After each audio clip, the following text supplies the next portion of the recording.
for those of you who are asking about my comic, it's actually been like a year since I started working on it, because I got way huge when I was pregnant with Yui, and so I couldn't really draw like this with my arms out. And then yeah, just been kind of not having time until just recently, because my husband has been working a lot of overtime. And right now I'm actually enlisting his help. He's holding the camera right now because I don't have a tripod. So we left off on this last page. This is actually my light box. I got it from Japan, so it's pretty cool.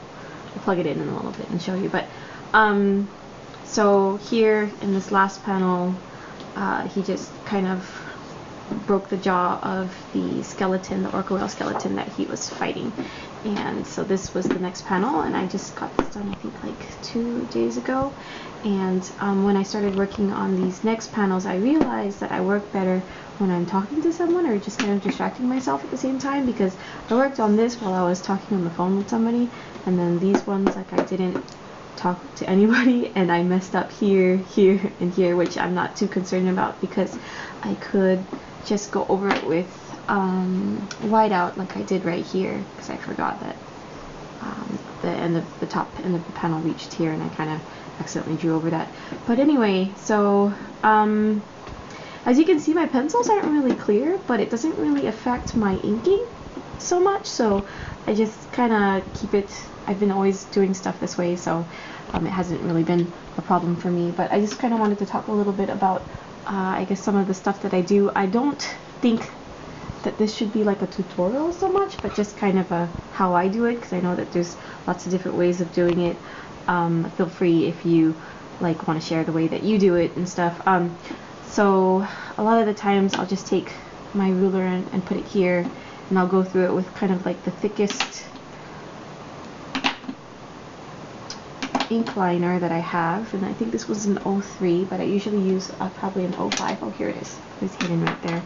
And I usually take it and just go along here, and I try to do it in just one stroke. When I try to when it gets a little bit thin, I try to go over it, but I always mess up, so I just try to avoid that altogether.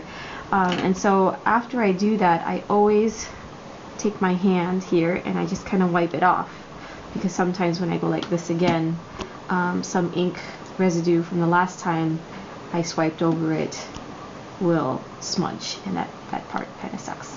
I also, if you can see, I have very, well, I guess right now it's not so shaky. I was doing this morning while Yui was still sleeping, and I didn't really have a lot of light, but I can't really ink smoothly, like, you know, in one stroke.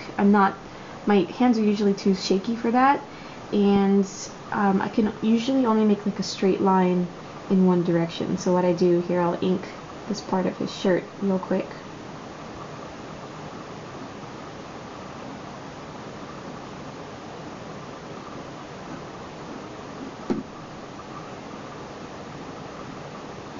And then if the angle gets too weird for me, which I can tell because the line weight will start to get a little bit shaky, I'll just kind of rotate it as I need to.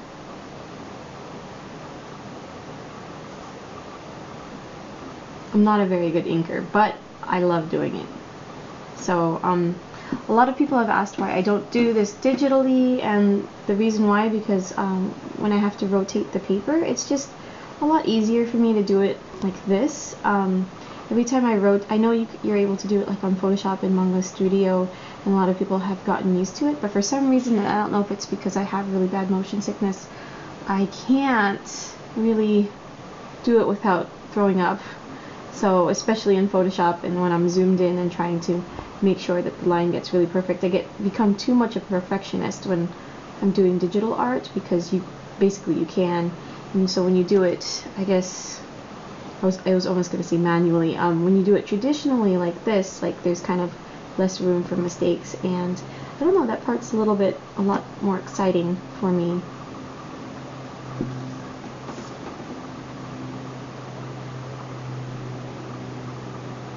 So there's a little bit of the inking that I did. I kind of right here in these speech bubbles, it kind of worked out that my hands were shaky this morning because I really purposely wanted the speech bubbles to be a little bit shaky to kind of express his mood. I kind of really like the expression that he has here.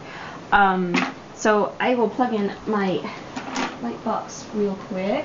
And the reason why I wanted to show you my light box is because I've actually started this page like several times throughout the year that I haven't really been drawing too much.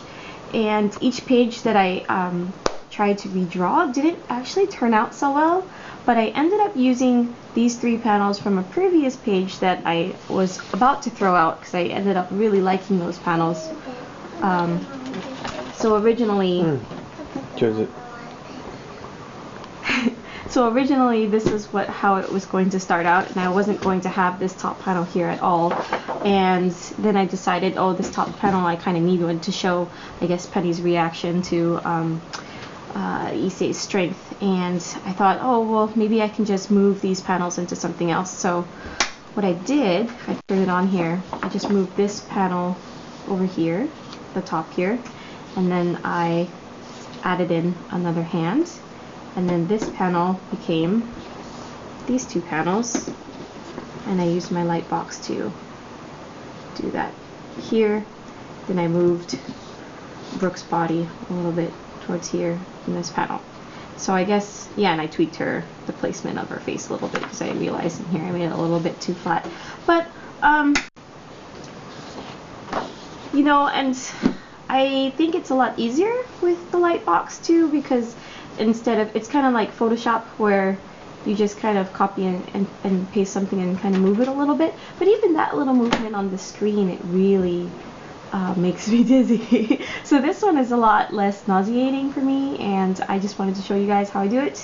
And this is how I do it. I'm really excited about this page, and I hope I can continue with working on Tonic, and hopefully it will be non-stop from now on. Thank you guys so much for being patient.